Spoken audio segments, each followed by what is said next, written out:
으드득둑. 정적을 깨고 울려 퍼진 것은 다름 아닌 강혁장어의 갈비뼈가 비명을 지르는 소리였다. 폐부 깊숙한 곳에서부터 터져나오는 억눌린 신음은 입 밖으로 채 나오기도 전에 거대한 근육 덩어리에 의해 무참히 지식여졌다. 차갑고 미끌미끌한 비늘이 온몸을 칭칭 감아올 때마다 숨통은 서서히 조여들었고 눈앞은 붉은 점들로 전멸했다. 칠흑 같은 어둠 속에서 오로지 선명한 것은 그의 코앞에서 굳은거리며 갈라진 혀를 날름거리는 두 개의 거대한 황금빛 눈동자뿐이었다. 그것은 산짐승의 눈이 아니었다. 천년을 묵어 썩어 문드러진 원한과 살기로 번들거리는 지옥에서 기어 올라온 악귀, 억괴의 형상이었다. 강혁은 식은땀으로 흠뻑 젖은 등줄기에 소름이 돋는 것을 느끼며 자신이 지금 마주하고 있는 이 존재가 단순한 뱀이 아닌 용이 되지 못해 한이 맺힌 이무기임을 직감했다. 사람의 허리통보다 굵은 몸통은 강혁의 사지를 꼼짝달싹 못하게 결박한 채 마치 쥐새끼를 가지고 노는 고양이처럼 천천히, 아주 천천히 압박의 강도를 높여가고 있었다. 이 끔찍한 악몽이 시작된 것은 불과 반나절 전이었다. 과거 시험을 보기 위해 한양으로 향하던 강혁은 치악산 자락을 넘다 기이한 광경을 목격했다. 어밋같이 두 마리가 찢어질 듯한 비명을 지르며 둥지 위를 맴돌고 있었고 그 아래에는 시커먼 구렁이 한 마리가 뗄리를 틀고 갓 부화한 새끼까치들을 집어삼키려 혀를 날름거리고 있었던 것이다. 붉은 입을 벌린 뱀이 막 솜털 보송한 새끼를 덮치려는 찰나 강혁은 측은지심 착긴지신을 이기지 못하고 활시위를 당겼다. 피웅 바람을 가른 화살은 정확히 구렁이의 머리를 관통했고 놈은 괴이한 비명과 함께 땅으로 곤두박질 쳤다. 새끼를 구한 어미까치들은 강혁의 머리 위를 빙글빙글 돌며 감사하다는 듯 울어댔고 강혁은 미물이라도 제 자식 귀한 줄은 아는 법이라 중얼거리며 흐뭇한 마음으로 길을 재촉했었다. 그러나 해가 저물고 산속의 폐가 패자를 찾아 지친 몸을 뉘었을 때 그 선행이 이토록 처참한 재앙이 되어 돌아올 줄은 꿈에도 몰랐다. 내 놈이 감히 나의 짝을 죽였느냐. 머릿속을 직접 파고드는 듯한 쇠를 긁는 듯 쉰 목소리가 들려왔다. 강혁은 자신의 귀를 의심했으나 눈앞에 거대한 이무기가 입을 벌릴 때마다 풍겨오는 역겨운 피비린내와 함께 그 목소리는 분명히 고막을 때렸다. 이무기는 붉은 냄이 솟은 대가리를 강혁의 얼굴 바로 앞까지 들이밀었다. 그 눈동자 속에는 억겁의 세월 동안 축적된 인간에 대한 증오와 짝을 잃은 슬픔이 뒤섞여 기괴한 안광을 내뿜고 있었다. 낮에 네가 활로 쏘아 죽인 그 구렁이가 바로 100년을 함께 수련해온 나의 아내였다. 오늘 밤 우리는 함께 승천을 약속했거늘. 내 놈의 그 하찮은 오지랖 때문에 모든 것이 물거품이 되었다. 이무기의 분노가 극에 달했는지 조여오는 힘이 강해지며 강혁의 입에서 크윽하는 단말마가 터져나왔다. 뼈마디가 어긋나는 고통 속에서도 강혁은 흐릿해지는 정신을 붙잡으려 안간힘을 썼다. 내 비록 너희의 인연을 알지 못하여 실수를 범했으나 강혁은 턱까지 차오른 숨을 헐떡이며 간신히 입을 떼었다. 힘없는 새끼들을 잡아먹으려던 너희의 살생 또한 하늘의 도리는 아닐진데 어찌 나만을 탓하느냐. 죽음의 문턱 앞에서도 굽히지 않는 선비의 기계에 이무기는 잠시 멈칫하는 듯했다. 놈은 혀를 차며 비웃듯 콧김을 내뿜었다. 하늘의 도리 약육강식, 여롯장시 이 곧 자연의 법이거늘 인간 주제에 감히 도리를 논하다니 가소롭구나. 내 놈의 그 고고한 척하는 위선이 내 뱃속에서도 유지될지 두고 보자꾸나. 이무기는 아가리를 크게 벌려 강혁의 머리부터 집어삼킬 태세를 취했다. 뾰족한 동리에서 뚝뚝 떨어지는 맹독이 강혁의 도포자락을 누렇게 태웠다. 강혁은 이제 끝이구나 싶어 눈을 질끈 감았다. 고향에 계신 홀어머니의 얼굴과 벼슬길에 올라 입신양명하겠다던 다짐들이 주마등처럼 스쳐 지나갔다. 그때였다. 강혁의 머리를 삼키려던 이무기가 갑자기 동작을 멈추고 무언가 생각에 잠긴 듯 눈을 가늘게 떴다. 놈은 교활한 눈빛으로 강혁을 내려다보며 스산한 웃음소리를 흘렸다. 그냥 죽이기에는 내 분이 풀리지 않는구나. 내 놈에게 희망이라는 고통을 준 뒤에 절망 속에 잡아먹는 것이 낫겠다. 이무기는 강혁을 옥죄던 힘을 아주 조금 풀며 폐가 넘어 어둠에 잠긴 산꼭대기를 턱짓으로 가리켰다.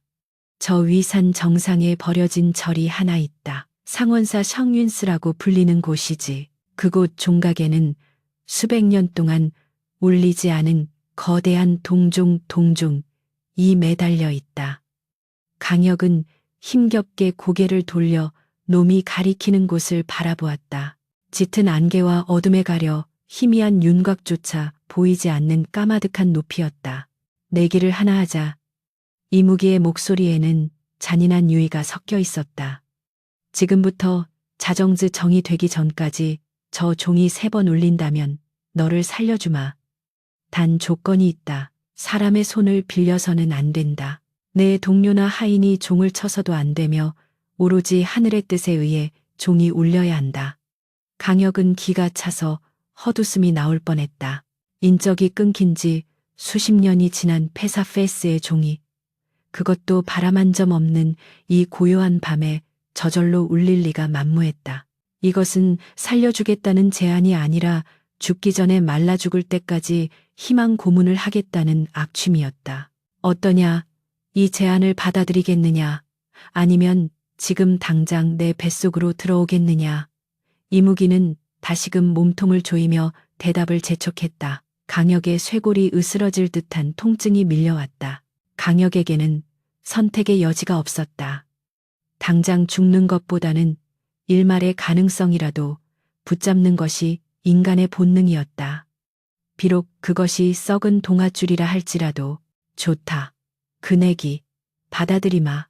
강혁의 대답이 떨어지자 이무기는 만족스러운 듯 객치거리며 원리를 더욱 견고하게 틀었다. 좋은 선택이다. 하지만 명심해라. 자정까지는 앞으로 2시진 4시간 남짓. 그 안에 종소리가 들리지 않으면 내 놈의 피 한 방울 뼈 한 조각까지 남김없이 씹어먹어 죽은 아내의 제물로 삼을 것이다. 이무기는 강혁을 폐가의 기둥에 묶어두고 자신은 대청마루에 켈리를 튼 채 감시를 시작했다. 달빛조차 구름에 가려버린 암흑천지 속에서 강혁은 꼼짝없이 묶인 채 죽음의 카운트다운을 기다려야만 했다. 폐가는 스산하기 그지없었다. 뚫린 지붕 사이로는 찬 밤바람이 몰아쳐 강혁의 찢어진 옷자락을 흔들었고 바닥에는 썩은 낙엽과 짐승의 배설물이 뒤엉켜 악취를 풍겼다. 이따금씩 들려오는 산짐승의 울음소리가 공포심을 자극했지만 강혁의 신경은 온통 산 정상에 보이지 않는 종에 쏠려 있었다. 종이 울려야 한다. 기적이 일어나야 한다. 그러나 이성은 냉정하게 속삭였다. 무거운 청동종을 울리려면 장정 서너시 달라붙어 당목정묵을 흔들어야 하거늘. 귀신이 아니고서야 누가 저 종을 칠 수 있단 말인가. 절망감이 독버섯처럼 피어올라 그의 마음을 잠식해 들어갔다. 그는 고개를 들어 하늘을 원망했다. 착한 일을 한 대가가 고작 이것이란 말인가. 미물을 구한 것이 죄가 되어 짐승에게 잡아먹혀야 하는 이 운명이 과연 하늘의 뜻이란 말인가. 시간은 야속하게 흘러갔다. 멀리서 들려오던 부엉이 울음소리도 잦아들고 밤은 점점 깊어만 갔다. 이무기는 가끔씩 혀를 날름거리며 강혁의 공포를 즐기고 있었다. 놈의 눈은 포기해라, 기적은 없다고 말하는 듯했다. 강혁의 눈꺼풀이 공포와 피로로 인해 무겁게 내려앉을 때였다. 폐가 마당의 앙상한 감나무 가지 위에서 바스락거리는 소리가 들렸다. 이무기의 살기에 눌려 쥐죽은 듯 고요하던 숲속에서 들려온 작은 소음이었다. 강혁은 힘없이 눈을 돌렸다. 어둠 속에서 희미하게 반짝이는 두 쌍의 까만 눈동자가 그를 내려다보고 있었다. 그것은 놀랍게도 낮에 강혁이 구해주었던 둥지의 그 까치 부부였다. 녀석들은 둥지를 떠나 이곳까지 강혁을 쫓아온 것이었다. 까치들은 슬픈 눈으로 묶여있는 강혁을 바라보았다. 그 눈빛은 마치 은희님 저희 때문에 라고 말하며 울먹이는 듯 했다. 강혁은 쓴웃음을 지었다. 너희들이라도 무사하니 다행이구나. 어서 도망가거라. 저놈이 너희마저 해칠라. 강혁은 속으로 중얼거렸지만 까치들은 날아가지 않았다. 수컷 까치가 암컷의 깃털을 부리로 다듬어 주더니 둘은 마치 무언가 결심한 듯 서로의 부리를 맞대었다. 그리고는 강혁을 향해 짧고 날카로운 울음소리를 한 번 내뱉고는 동시에 박차고 날아올랐다. 그들이 향하는 곳은 숲속의 둥지가 아니었다.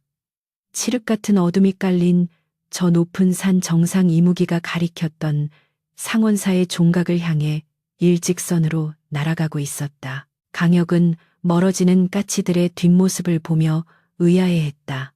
설마 저 작은 새들이 종을 울리려는 것인가? 말도 안 되는 생각이었다. 주먹만 한 새들이 아무리 부리로 쪼아댄들 수천 근이 넘는 거대한 쇠북이 울릴 리 없었다.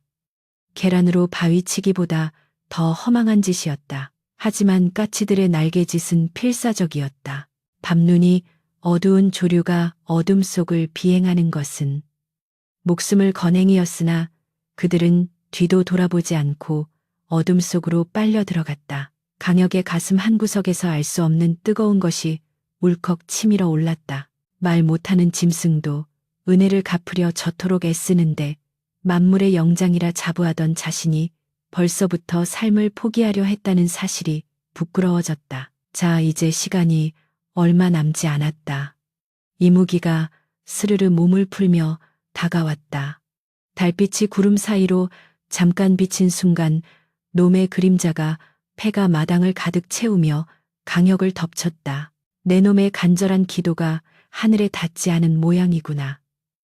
저 위에서는 아무런 소리도 들리지 않으니 말이다. 이무기의 조롱 섞인 말에도 강혁은 흔들리지 않고 산 정상을 응시했다. 비록 육신은 묶여 있었지만 그의 영혼은 이미 적가치들과 함께 산을 오르고 있었다. 부디 무사하거라. 강혁은 자신의 목숨보다 그 작은 새들의 안위가 더 걱정되기 시작했다. 차갑게 식어가던 그의 심장이 다시금 쿵쿵 뛰기 시작했다. 이것은 공포 때문이 아니었다. 보이지 않는 곳에서 벌어지고 있을 작지만 위대한 사투스탐에 대한 경외감 때문이었다. 칠흑 같은 어둠이 지배하는 치악산의 밤하늘은 날짐승에게는 죽음의 영역이나 다름없었다. 본디까칠한 해가 지면 둥지에 틀어박혀 눈을 감는 것이 자연의 섭리이거늘 부부는 그 거스를 수 없는 본능마저 억누른 채 사력을 다해 날갯짓을 하고 있었다. 짙은 안개는 시야를 가려 한 치 앞도 분간할 수 없게 만들었고 산봉우리 사이로 불어오는 칼바람은 가녀린 깃털을 무자비하게 찢어발겼다. 수컷 까치는 앞서 날며 길을 갰고 암컷은 그 뒤를 따르며 서로를 격려하듯 짧고 낮은 울음소리를 교환했다. 나뭇가지들이 회초리처럼 날아와 그들의 몸을 때릴 때마다 살점이 뜯겨나가고 깃털이 허공에 흩날렸으나 그들은 은인이 묶여있는 폐가 쪽을 한 번도 돌아보지 않았다. 오직 산 정상, 그 아득히 높은 곳에 있는 상원사의 종각만이 그들의 유일한 목표이자 희망의 등대였다. 그들의 작은 심장은 터질 듯 박동치고 있었지만 그 박동의 원동력은 공포가 아닌 끓어오르는 보은보은의 일념이었다. 얼마나 날았을까.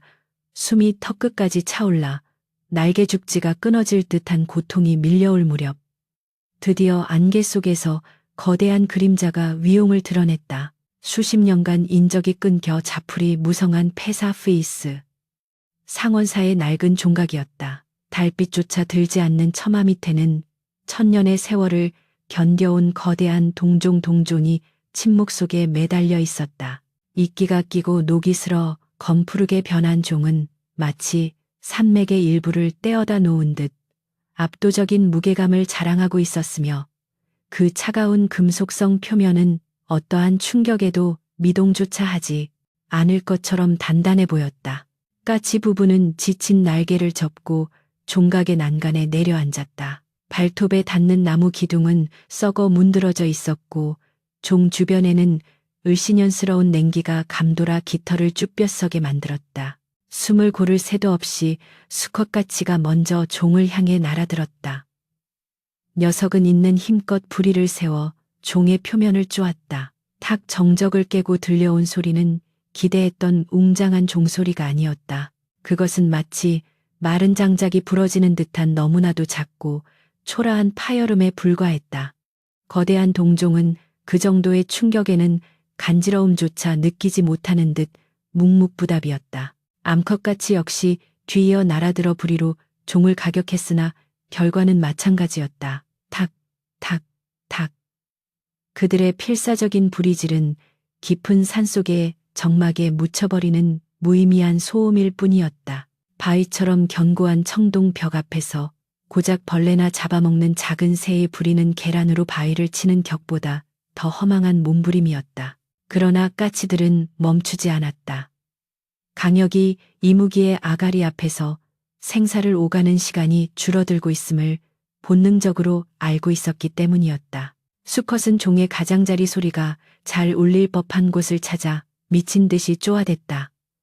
한 번, 두 번, 10번, 100번 쉴 새 없이 이어지는 타격에 수컷의 부리 끝은 서서히 뭉개지기 시작했다. 단단한 큐티클 층이 깨져나가고 그 틈으로 붉은 피가 배어나와 종의 표면에 검붉은 점을 찍었다. 고통이 뇌수를 찌르는 듯했지만 수컷은 비명을 지르는 대신 더욱 거칠게 머리를 흔들며 종을 들이받았다. 암컷 또한 날개로 종을 치고 발톱으로 긁으며 온몸을 던져 소리를 내보려 안간힘을 썼다. 하지만 종은 야속하게도 차가운 금속성 신음조차 흘려보내지 않았다. 한편 산 아래 폐가에서는 이무기의 조롱이 극에 달하고 있었다. 흐흐흐, 시간이 거의 다 되었구나. 산 위는 쥐 죽은 듯 조용하지 않으냐.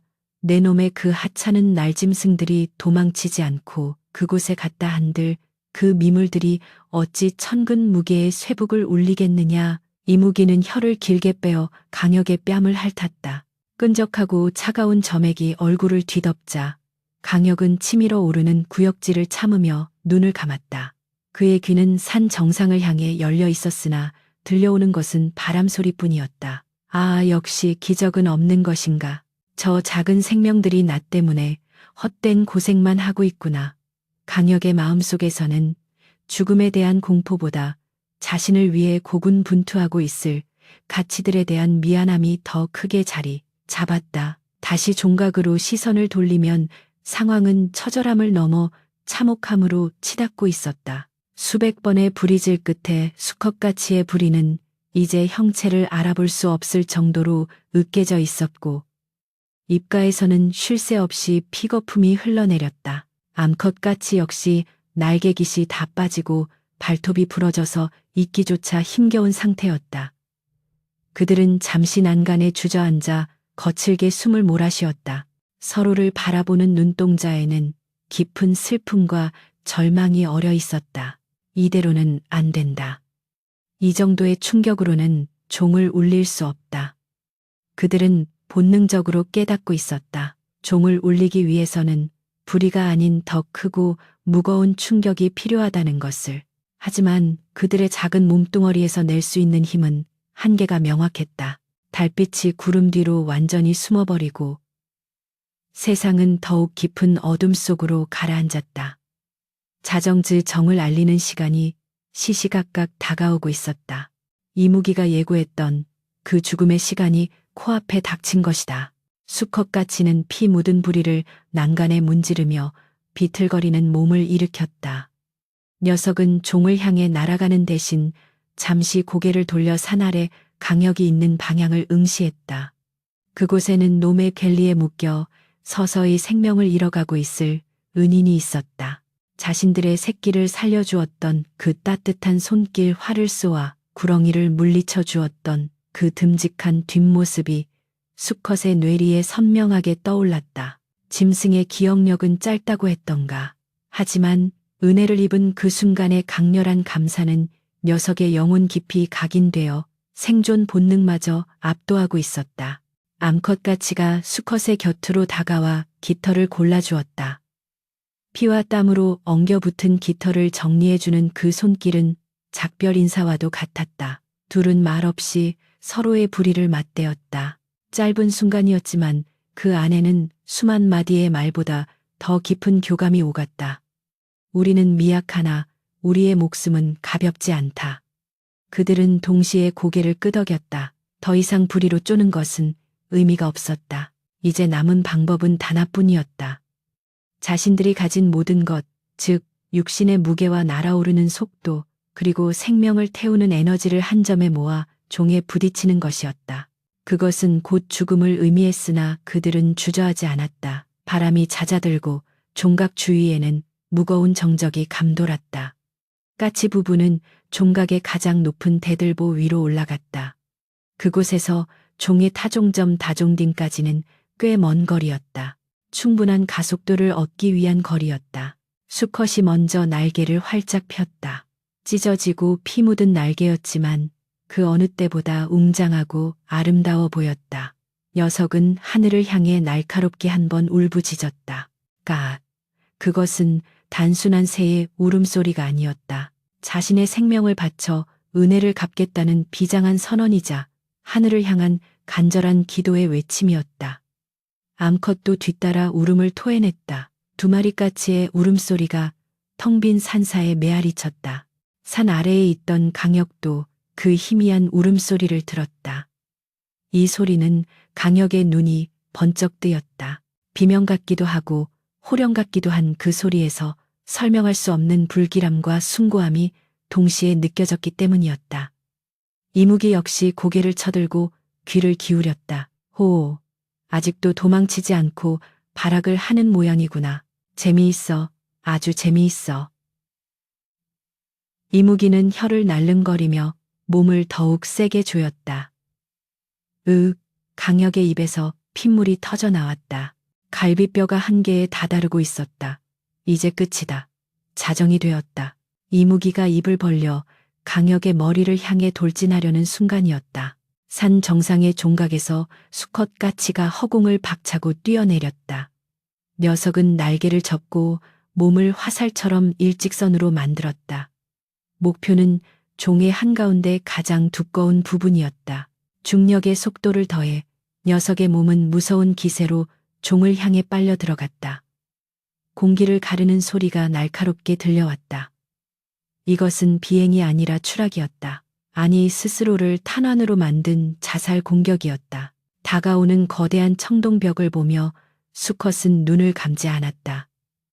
오히려 부릅뜨고 최후의 순간까지 목표를 응시했다. 뇌리에는 오직 하나 소리를 내야 한다는 생각뿐이었다. 작은 심장이 터질 듯이 요동치고 온몸의 혈관이 팽창했다. 그리고 마침내 작은 육신이 거대한 금속과 충돌하는 운명의 순간이 찾아왔다. 쾅! 정적을 깨고 울려 퍼진 소리는 맑고 청아한 종소리가 아니었다. 그것은 거대한 바위에 생달걀을 던졌을 때 나는 소리처럼 둔탁하고 끈적했으며 동시에 무거운 쇠붙이가 강한 충격에 의해 억지로 비명을 지르는 듯한 기괴한 파열음이었다. 수컷가치의 작은 머리통이 천년 묵은 동종의 가장 두꺼운 부분인 당좌 정조에 정통으로 들이박히는 순간 녀석의 두개골은 형체를 알아볼 수 없을 정도로 산산조각이 났다. 뇌수와 선혈이 사방으로 튀어 차가운 청동 표면을 붉게 물들였고 충격의 여파로 녀석의 몸뚱어리는 튕겨나가듯 허공으로 솟구쳤다가 이내 힘없이 바닥으로 추락했다. 녀석의 불이 눈 깃털, 그 모든 것이 오로지 하나의 목적, 즉 소리를 내기 위해 처참하게 으깨지고 부러졌다. 하지만 그 처절한 희생의 대가로 얻어낸 것은 산자락을 타고 내려가다 금세 안개 속에 묻혀버릴 만큼 미약하고 둔탁한 진동, 웅하는 짧은 신음 소리뿐이었다. 산 아래 폐가에서 강혁의 목을 조이고 있던 이무기가 동작을 멈추고 고개를 갸웃거렸다. 놈의 예민한 청각이 미세한 진동을 포착한 것이다. 호, 무슨 소리가 들린 것 같기도 한데 이무기는 콧방귀를 뀌며 비릿한 미소를 지었다. 설마 저것을 종소리라 우길 셈은 아니겠지. 마치 썩은 가지가 지붕에 떨어지는 소리 같구나. 고작 저 정도의 소리로는 내 귀를 간지럽히지도 못한다. 이무기의 말대로였다. 그것은 사람의 마음을 움직이고 천지를 깨우는 종소리와는 거리가 멀었다. 그저 쇠북이 잠꼬대하듯 잠시 몸을 떤 것에 불과했다. 강혁의 가슴이 철렁 내려앉았다. 수컷가치의 희생이 헛되이 돌아가는 것인가. 놈의 조롱 섞인 웃음소리가 강혁의 절망을 부채질했다. 하지만 그 시각 산 정상의 종각에는 아직 끝나지 않은 비극이 남아 있었다. 암컷가치는 난간에 앉아 자신의 짝이 처참한 시신이 되어 종각 바닥으로 곤두박질 치는 광경을 똑똑히 목격했다. 녀석의 검은 눈동자가 심하게 흔들렸다. 슬픔이 파도처럼 밀려와 가슴을 찢어놓는 듯 했으나 암컷은 울지 않았다. 지금 울음을 터뜨려 시간을 지체한다면 짝의 죽음은 정말로 개죽음이 되고 말 것이라는 사실을 본능적으로 깨달았기 때문이었다. 암컷은 부러진 발톱으로 난간을 꽉 움켜쥐었다. 짝이 만들어낸 소리가 왜 그리도 작았는지 녀석은 어미의 지혜로 간파했다. 높이가 부족했다. 그리고 무게가 부족했다. 종을 울리기 위해서는 더 높은 곳에서 더 빠른 속도로 더 강렬하게 부딪혀야만 했다. 암컷가치는 날개를 펼쳤다. 깃털은 이미 너덜너덜해져 바람을 타기조차 버거웠지만 녀석은 마지막 남은 생명력을 불태워 허공으로 솟구쳐 올랐다. 수컷이 뛰어내렸던 대들보보다 훨씬 더 높은 종각의 지붕 꼭대기. 아니 그보다 더 높은 밤하늘을 향해 수직으로 날아올랐다. 차가운 밤바람이 녀석의 몸을 사정없이 때렸고 심장은 터질 듯이 요동쳤다. 폐가 찢어질 듯한 고통 속에서도 암컷은 멈추지 않았다. 아래를 내려다보니 거대한 동종이 칠흑 같은 어둠 속에서 입을 다문 조개처럼 웅크리고 있었다. 그리고 그 표면 어딘가에는 짝의 피가 묻어 있으리라. 암컷은 짝이 부딪혔던 바로 그 지점, 피냄새가 진동하는 그곳을 목표로 삼았다. 같은 곳을 2번 때린다면 그 울림은 배가 될 것이라는 믿음 하나로 깍 암컷가치가 밤하늘을 찢을 듯 날카로운 비명을 내질렀다. 그것은 이승에서의 마지막 작별 인사였고 산 아래 묶여있는 은인에게 보내는 부디 살아남으시오 라는 유언이었다. 정점 등딤에 도달한 암컷은 날개를 접고 몸을 유선형으로 만들었다. 그리고 중력에 온몸을 맡긴 채 빗발치는 화살처럼 지상을 향해 내리꽂혔다. 속도는 순식간에 붙었다. 공기 저항으로 인해 깃털이 타들어가는 듯한 열기가 느껴졌으나 녀석의 눈은 오로지 청동종의 표면에 맺힌 붉은 핏자국에 고정되어 있었다. 두려움은 없었다. 다만 이 일격이 실패하면 어쩌나 하는 조바심만이 녀석의 영혼을 갉아먹을 뿐이었다. 쾅! 2번째 충돌음은 첫 번째와는 확연히 달랐다. 더 높은 곳에서 낙하한 가속도와 죽음을 불사한 암컷의 의지가 더해져 훨씬 더 강력하고 묵직한 파열음을 만들어냈다. 암컷의 머리 역시 산산이 부서지고 몸통은 지식여졌으나 그 충격은 고스란히 동종의 내부로 전달되었다. 묵직했던 쇳덩어리가 비로소 반응하기 시작했다. 종의 표면을 타고 미세한 떨림이 파문처럼 퍼져나갔고 그 떨림은 공기를 진동시켜 소리의 파동을 만들어냈다. 종, 그것은 완전한 종소리는 아니었으나 분명히 소리였다. 둔탁한 타격음 뒤에 아주 짧게나마 여운을 남기는 금속성 울림이 섞여 있었다. 칠흑 같은 어둠을 뚫고 안개를 가르며 그 소리는 산 아래로 흘러내려갔다. 폐가 마당에 델리를 틀고 있던 이무기의 귀가 쫑긋 섰다. 놈의 표정이 처음으로 일그러졌다. 이 소리는 강영 역시 그 소리를 들었다. 첫 번째보다 훨씬 명확하고 가슴을 울리는 비장한 소리였다. 그것은 단순한 소음이 아니라 생명을 태워 만든 영혼의 절규였다.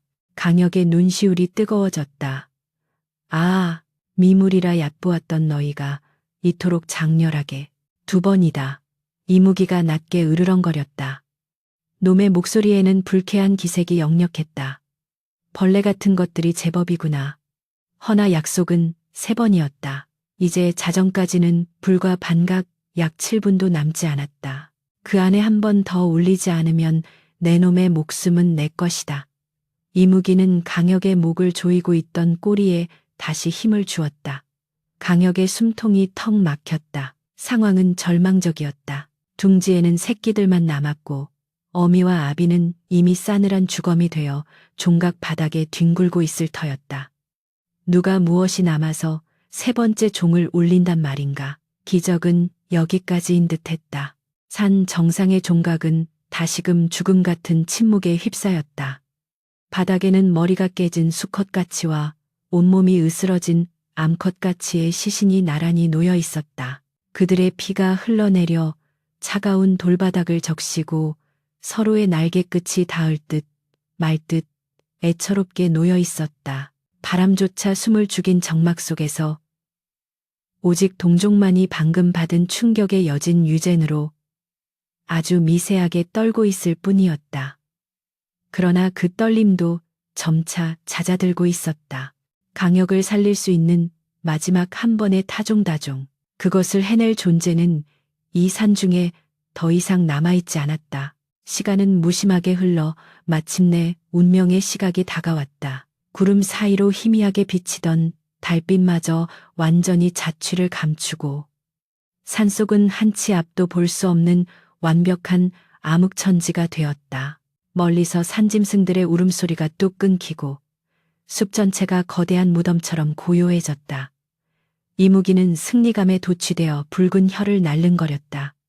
끝이다. 자정이다.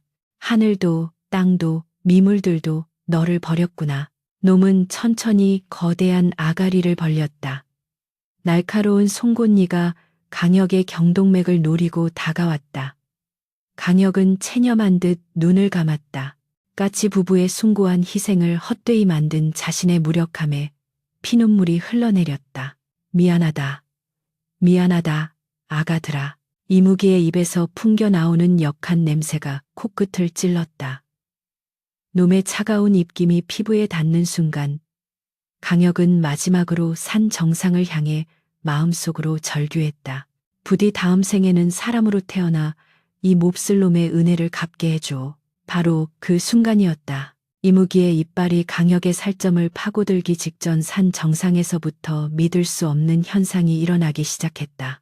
아무도 없는 종각 2마리 까치의 시신만이 덩그러니 놓인 그곳에서 멈춰가던 동종의 떨림이 기이하게 증폭되기 시작한 것이다. 그것은 외부의 타격에 의한 것이 아니었다.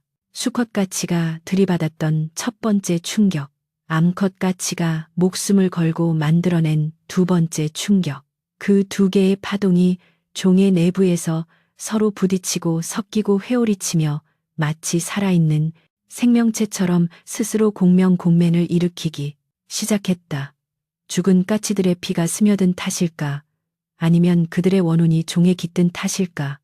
차갑게 식어있던 청동종이 스스로 열기를 뿜어내며 웅웅거리기 시작했다. 우웅. 종각 전체가 미세하게 진동했다. 바닥에 고여있던 핏물이 파르르 떨렸다.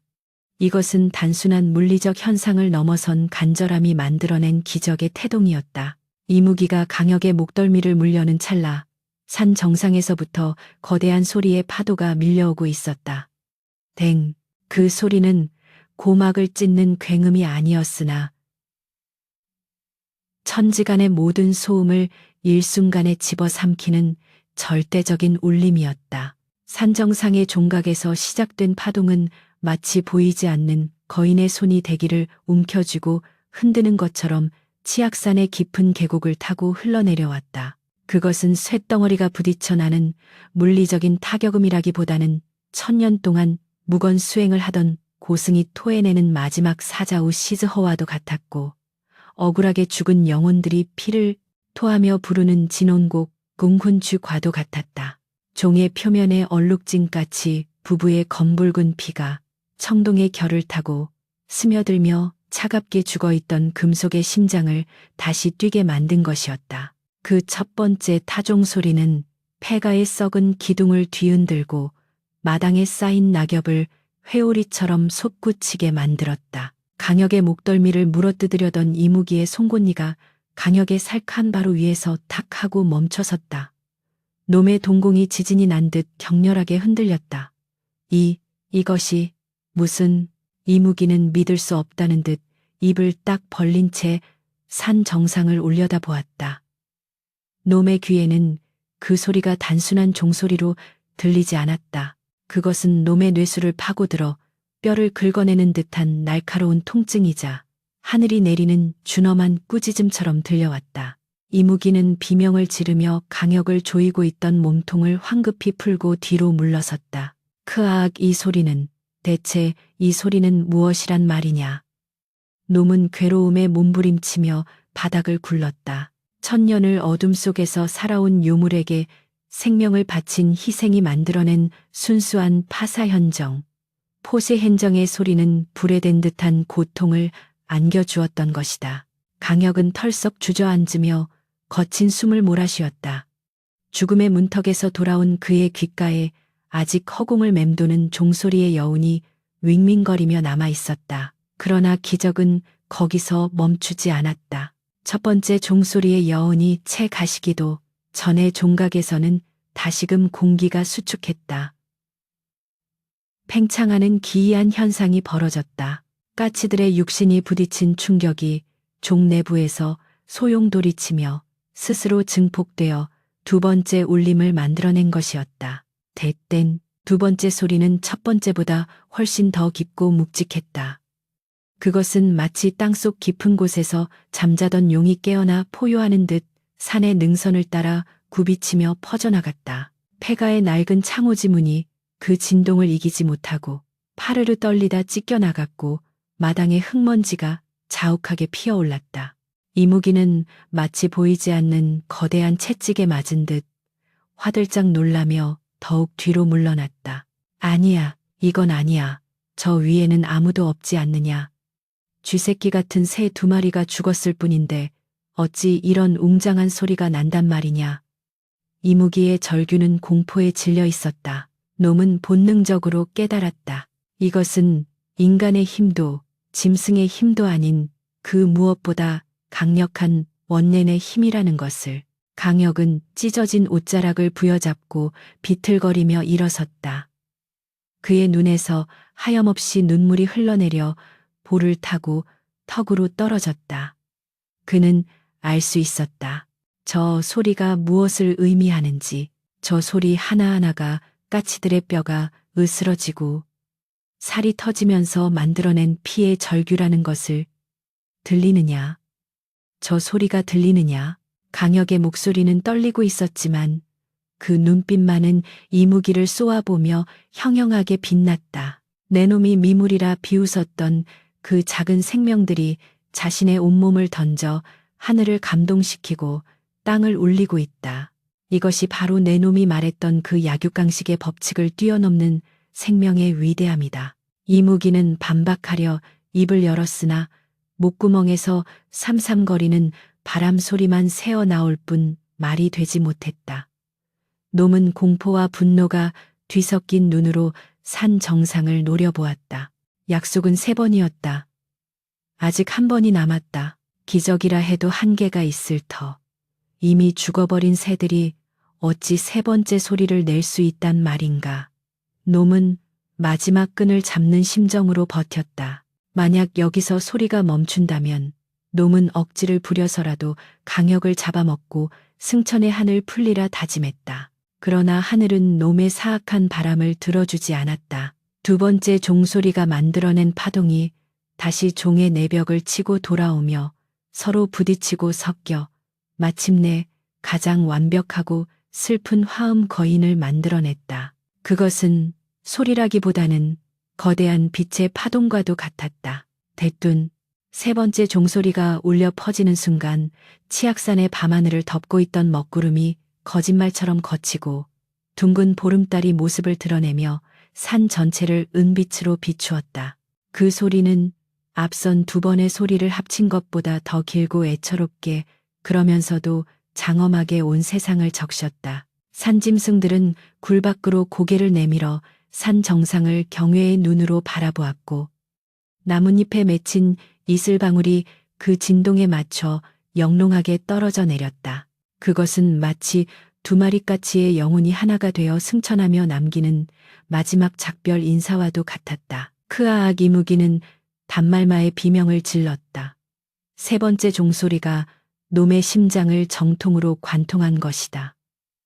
놈의 거대한 몸뚱어리가 비틀리며 검은 연기를 내뿜기 시작했다. 약속, 하늘과의 약속. 이무기는 고통스럽게 몸부림치며 중얼거렸다. 영물링후, 이 인간과 맺은 내기는 단순한 구두 약속이 아니었다. 그것은 자신의 수행, 쇼신과 존재를 건 맹세였으며 하늘이 증인으로 선 계약이었다. 그 계약이 성립된 순간 패배한 이무기에게는 더 이상 이승에 머물 명분이 사라진 것이었다. 놈의 비늘 사이로 시커먼 핏물이 배어 나오더니 이내 몸 전체가 흩어지는 안개처럼 흐릿해지기 시작했다. 네, 이놈, 강역이라 했느냐. 형체가 사라져가는 와중에도 이무기는 증오서린 눈으로 강역을 노려보았다. 오늘 내 놈은 살았으나 명심해라. 은혜니 의리니 하는 것들이 얼마나 무겁고 고통스러운 짐인지. 내 놈은 평생 저 종소리의 빚을 갚으며 살아야 할 것이다. 놈의 목소리는 점점 쇳소리처럼 긁히더니 마침내 바람소리에 섞여 허공으로 흩어졌다. 거대했던 구렁이의 형상은 온데간데 없고 폐가 마당에는 비릿한 피냄새와 타버린 재냄새만이 희미하게 남아있을 뿐이었다. 강역은 털썩 무릎을 꿇었다. 긴장이 풀리자 온몸에 힘이 썰물처럼 빠져나갔다. 그는 바닥에 엎드려 오열했다. 미안하다, 미안하다. 나 같은 놈이 무엇이라고. 너희 목숨을 바쳐. 그의 통곡 소리는 적막한 산속에 메아리쳤으나 대답해주는 이는 아무도 없었다. 달빛만이 차갑게 내려와 그의 떨리는 어깨를 감싸 안았다. 그는 한참을 그렇게 울고 또 울었다. 눈물이 말라 더 이상 나오지 않을 때까지, 목이 쉬어 소리가 나오지 않을 때까지. 살아남았다는 안도감보다는 자신을 위해 희생된 생명들에 대한 죄책감과 슬픔이 가슴을 후벼 팠다. 새벽녘이 되어서야 강역은 비틀거리며 몸을 일으켰다.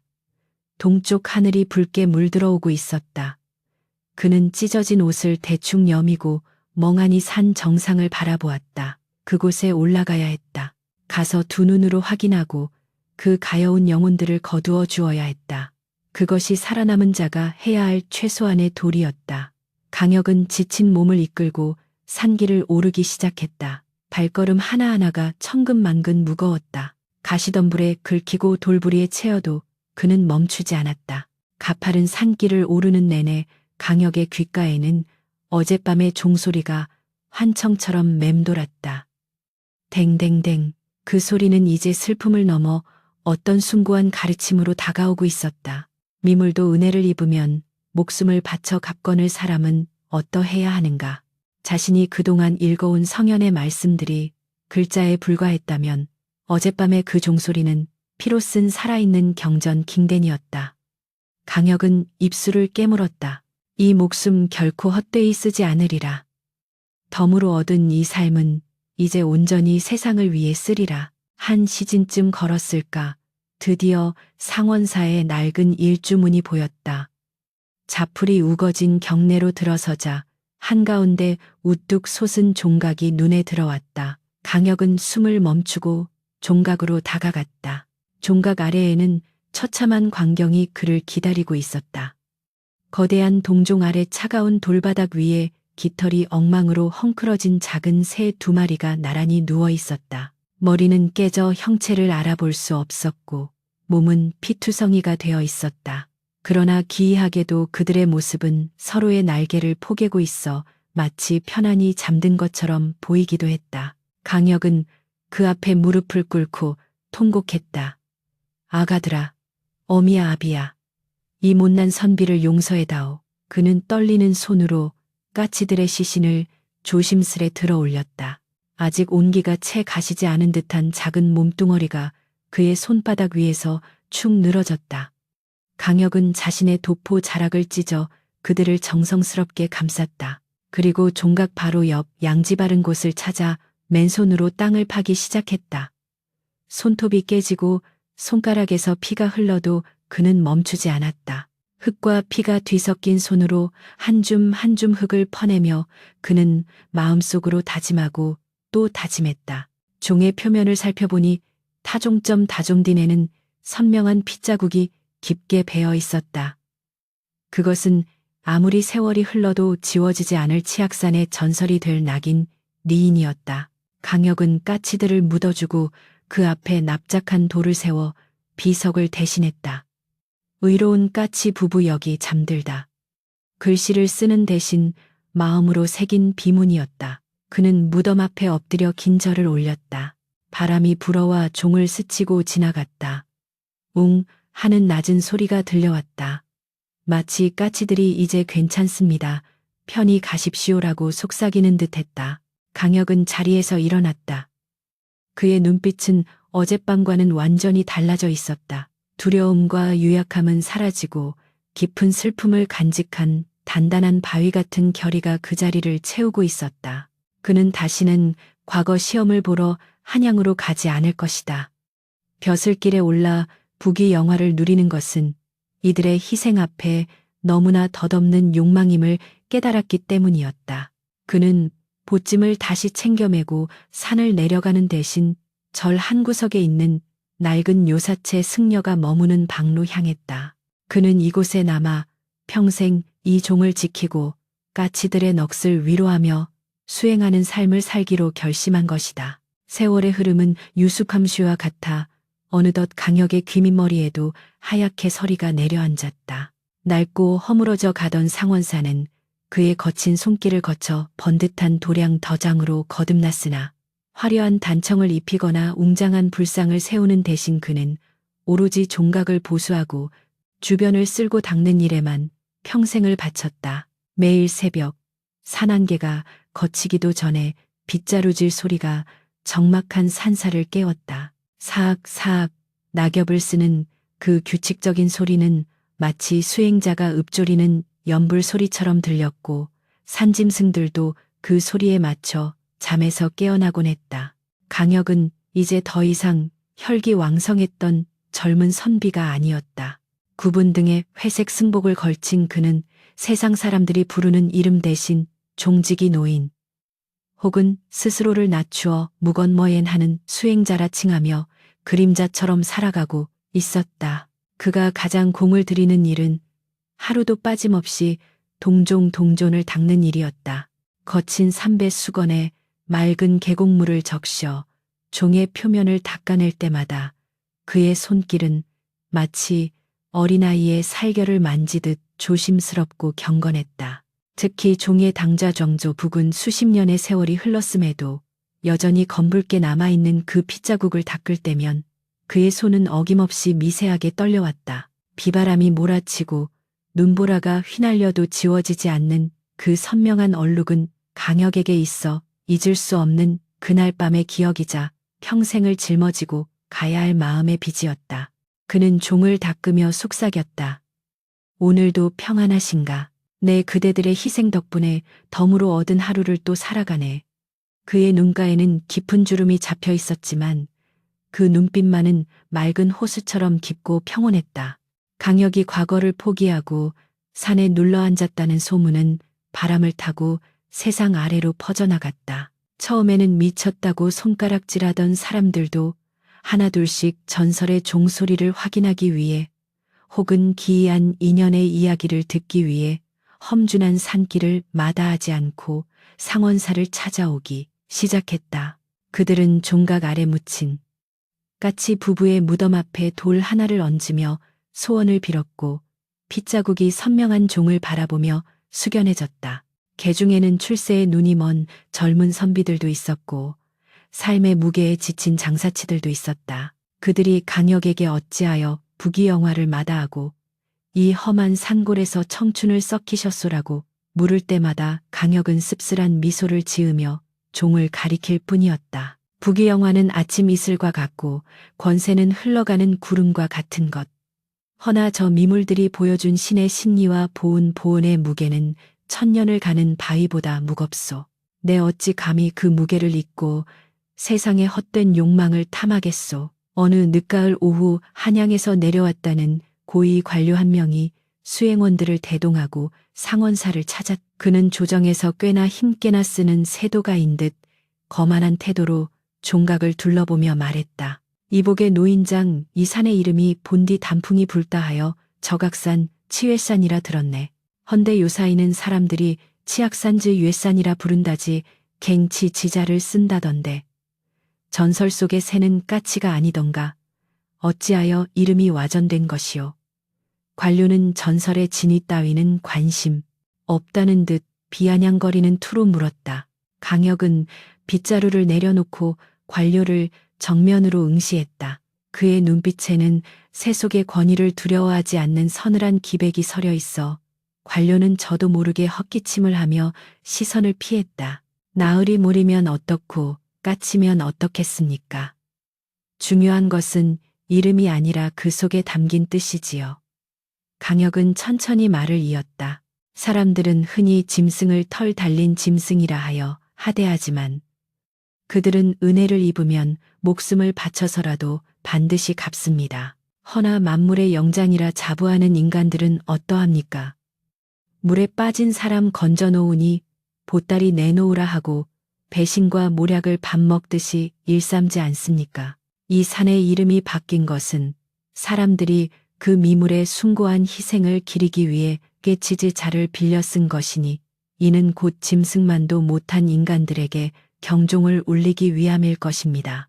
강혁의 뼈 있는 말에 관료는 얼굴이 불그락부르락해져 황급히 자리를 떴다. 그 뒷모습을 바라보며 강혁은 다시 묵묵히 마당을 쓸었다. 바람에 날리는 낙엽들이 마치 까치들의 깃털처럼 보였다. 겨울이 깊어지고 치악산에 기록적인 폭설이 내리던 날이었다. 며칠째 고립되어 인적조차 끊긴 산사에서 강혁은 자신의 마지막이 다가오고 있음을 직감했다. 몸은 솜처럼 무거웠고 숨소리는 거친 톱질 소리처럼 변해 있었다. 그는 자리에서 일어나 힘겹게 종각으로 향했다. 살을 애는 듯한 추위도 무릎까지 빠지는 눈길도 그의 발걸음을 막을 수는 없었다. 종각에 도착한 그는 까치 무덤의 눈을 맨손으로 치워주었다. 손끝이 동상에 걸려 감각이 없었지만 마음만은 그 어느 때보다 따뜻했다. 이제 갈 때가 된 것 같구나. 너무 오래 기다리게 했지. 그는 무덤을 어루만지며 중얼거렸다. 강혁은 종각의 기둥에 등을 기대고 앉았다. 머리 위에는 그가 평생을 지켜온 거대한 동종이 묵묵히 내려다보고 있었다. 그는 품속에서 낡은 나무 피리를 꺼냈다. 젊은 시절 외로움을 달래기 위해 불었던 그 피리였다. 그는 떨리는 입술로 피리를 불기 시작했다. 곡조는 슬프지 않았다. 오히려 봄날의 아지랑이처럼 따스하고 경쾌한 가락이었다. 그것은 이승에서의 소풍을 끝내고 돌아가는 자의 홀가분한 노래이자 먼저 간 친구들을 부르는 초대장이었다. 피리 소리가 눈 덮인 산사에 울려 퍼지자 기이한 일이 벌어졌다. 사방이 눈으로 뒤덮여 새 한 마리 보이지 않던 숲속에서 어디선가 까치 두 마리가 날아와 종각의 난간에 살포시 내려앉은 것이다. 그 까치들은 보통의 까치들과 달랐다. 깃털에서 은은한 광채가 흘러나왔고 눈동자는 별처럼 깊고 맑았다. 강혁은 피리를 멈추고 그들을 바라보았다. 환영일지라도 좋았다. 너희들이니 나를 데리러 와주었구나. 강혁의 입가에 옅은 미소가 번졌다. 까치들은 강혁을 향해 깍깍하고 맑은 소리로 울었다. 그 소리는 예전 그날 밤 머리가 깨지며 냈던 비명소리가 아니었다. 환영하고 축복하는 더없이 평화로운 울음소리였다. 강혁은 천천히 눈을 감았다. 몸에서 고통이 사라지고 마치 깃털처럼 가벼워지는 느낌이 들었다. 고맙다. 참으로 고맙다. 그의 마지막 숨결이 하얀 입김이 되어 허공으로 흩어졌다. 강혁의 고개가 툭 하고 떨어지며 손에 쥐고 있던 피리가 눈 위로 떨어졌다. 그 순간 바람 한 점 없는 고요한 종각에서 동종이 스스로 울리기 시작했다. 댕. 그 소리는 웅장하거나 요란하지 않았다. 마치 자장가처럼 부드럽고 은은하게 울려 퍼지며 강역의 영혼을 위로하고 감싸 안았다. 난간에 앉아있던 까치 두 마리는 종소리에 맞춰 강역의 머리 위를 3번 빙글빙글 돌더니 이내 겨울 하늘 높이 솟아올라 어디론가 사라져버렸다. 그들이 날아간 자리에는 무지개처럼 영롱한 빛의 잔상이 잠시 머물다 사라졌다. 다음 날 눈이 그치고 마을 사람들이 길을 뚫어 상원사에 올라왔을 때 그들은 평온한 표정으로 입적 루찌 한 강역을 발견했다. 그의 몸은 차게 식어 있었으나 얼굴에는 세상을 다 가진 듯한 행복한 미소가 서려 있었다. 사람들은 그를 종각 옆같이 무덤 바로 곁에 묻어주었다. 그리고 그날 이후 사람들은 치악산 상원사 종소리가 유난히 맑고 슬프게 들린다고 입을 모았다. 비가 오거나 눈이 오는 날이면 종소리에 섞여 은혜를 잊지 마라. 은혜를 갚으라 하는 노인의 낮은 읊조림과 까치의 맑은 울음소리가 들려온다고도 했다. 강역이 떠난 지 수백 년이 흘렀건만 치악산의 전설은 여전히 살아 숨쉬고 있다. 사람들은 이제 그 산을 단순히 구이나 까치의 산이라 부르지 않고 보은보은 애산이라 부른다. 종각의 낡은 동종은 세월의 무게를 이기지 못해 박물관으로 옮겨지거나 새로 주조되었을지 모르나 그 속에 깃든 정신만은 변하지 않았다. 미물인 새가 목숨을 던져 약속을 지켰고 만물의 영장인 인간이 평생을 바쳐 그 뜻을 기렸다. 이 이야기는 삭막해져가는 세상 속에서 우리에게 묻는다. 당신은 지금 누군가의 은혜를 잊고 살지는 않는가? 그리고 당신의 마음 속에는 울리지 않는 종 하나가 녹슬어가고 있지는 않는가? 상원사의 바람 소리는 오늘도 그 질문을 던지며 등산객들의 땀방울을 식혀주고 있다. 그 바람 속에 섞인 까치 소리가 유난히 청아하게 들리는 것은 아마도 그들이 여전히 그곳에 머물며 인간 세상을 굽어보고 있기 때문이리라.